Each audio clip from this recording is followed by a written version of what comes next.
All right, guys, we're here in the dead middle of winter trying to catch a bass. You know, this is the time of the year whenever the water temperature is the coldest. You know, the fish are going to adjust what they do day to day because of that, because their body temperature is solely based on that water temperature. So I simply approach bass fishing in the winter two different ways.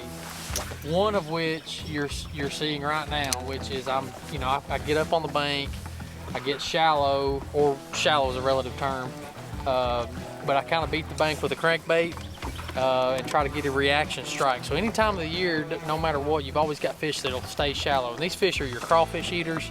You know, they'll just stay up there and hunt around, and it's usually not your highest number of, you know, population of fish, but a lot of times it's some of your bigger ones. So like we've got a good crawfish color crankbait here. This is an ARK CT8. It's going to dive 8 feet. You know, I like that 8, anywhere from 8 to 12 or 14 foot deep. Those fish are not going to be super deep. What they do is, if you can look in front of me here, there's some rocks. You look at these little creek channels that come in, river channels, anywhere that has kissed up against the bank, deposited some rocks, those fish are going to get up there and just simply all they're doing is they're looking for crawfish and an easy meal.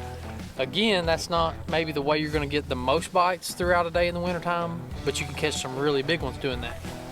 The other way that I would fish in the winter is I would get out and fish for where I believe 75% of the population stays, is out in your ditches and your creek channels, out off the bank, and those fish are just simply going to go where the bait goes. And for that kind of stuff, you're looking at drop shots and spinning rods and jigging spoons and more of your traditional offshore wintertime stuff, which is a great way to catch them too. But that's really the only two ways that I really fish in the wintertime.